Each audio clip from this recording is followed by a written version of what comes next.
മഴ തുടരുന്ന സാഹചര്യത്തിൽ കാസർഗോഡ് മഞ്ചേശ്വരം നദിയുടെ കരയിലുള്ളവർ ജാഗ്രത പാലിക്കണമെന്ന് നിർദ്ദേശം. മഞ്ചേശ്വരം നദിയിലെ ജലനിരപ്പ് ഉയരുന്നതിനാൽ നദികളിൽ ഇറങ്ങാനോ നദി മുറിച്ചുകടക്കാനോ പാടില്ല.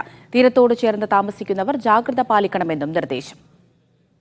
ഷഫീഖ് നസ്രുള്ള കാസർഗോഡ് നിന്ന് വിവരങ്ങൾ നൽകാനായി ചേരുന്നുണ്ട്. ഷഫീഖ്, നിലവിലെ സാഹചര്യത്തിൽ ഓറഞ്ച് അലർട്ട് പ്രഖ്യാപിച്ചിട്ടുണ്ട്. ജില്ലയിൽ ഇപ്പോൾ മഞ്ചേശ്വരം നദിയുടെ കരയിലുള്ളവർ ജാഗ്രത പാലിക്കണമെന്ന മുന്നറിയിപ്പ് നൽകിയിട്ടുണ്ട്. എന്താണ് ജില്ലയിലെ ഒരു സാഹചര്യം? ഇനിയും മഴ കനക്കുമെന്ന് തന്നെയാണോ?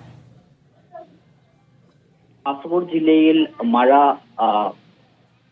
നേരത്തെ മുതൽ മഴ പെയ്യുന്നുണ്ട്. ഇപ്പോൾ മഴ കുറഞ്ഞിട്ടുണ്ടെങ്കിലും ശക്തമായ മഴയാണ് ഇടവിട്ട് പെയ്യുന്നത്. സംസ്ഥാന ജലസേചന വകുപ്പിന്റെ കാസർഗോഡ് ജില്ലയിലെ ഉപ്പള സ്റ്റേഷനിലാണ് ജലനിരപ്പ് മുന്നറിയിപ്പ് പരിധി കൂടിയതായി റിപ്പോർട്ട് ചെയ്തത്. അതിന്റെ അടിസ്ഥാനത്തിൽ മഞ്ചേശ്വരം കരയിൽ താമസിക്കുന്നവരോട് ജാഗ്രത പാലിക്കാനുള്ള നിർദ്ദേശമാണ് ഇപ്പോൾ ജില്ലാ ഭരണകൂടം നൽകിയത്. നദിയിൽ ഒരു കാരണവശാലും ഇറങ്ങാനോ നദി മുറിച്ചു കടക്കാനോ പാടില്ല എന്ന നിർദ്ദേശം നൽകിയിട്ടുണ്ട്. അതോടൊപ്പം തീരത്ത് താമസിക്കുന്നവരോട് ജാഗ്രത പാലിക്കാനുള്ള നിർദ്ദേശവും നൽകി. അധികൃതരുടെ നിർദ്ദേശാനുസരണം ഈ പ്രളയ സാധ്യതയുള്ള സ്ഥലങ്ങളിൽ നിന്ന് മാറി താമസിക്കാനുള്ള നിർദ്ദേശവും നൽകിയിട്ടുണ്ട്. ഇപ്പോൾ നിലവിൽ ആരോടും മാറി താമസിക്കാനുള്ള നിർദ്ദേശം നൽകിയിട്ടില്ല.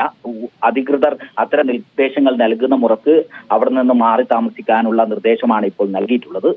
മഞ്ചേശ്വരം നദിയിലാണ് ജലനിരപ്പ് ഉയരുന്ന മുന്നറിയിപ്പ് പ്രഖ്യാപിച്ചത്. അതിന്റെ കരയിൽ താമസിക്കുന്നവർ ജാഗ്രതാ നിർദ്ദേശം നൽകിയത്. ഒരു കാരണവശാലും നദിയിൽ ഇറങ്ങാനോ കുളിക്കാനോ നദി മുറിച്ചു കടക്കാനോ പാടില്ല എന്ന നിർദ്ദേശമാണ് ഇപ്പോൾ നൽകിയിട്ടുള്ളത്. ഷഫീഖ് നസ്രുള്ളയാണ് വിവരങ്ങൾ നൽകിയത്.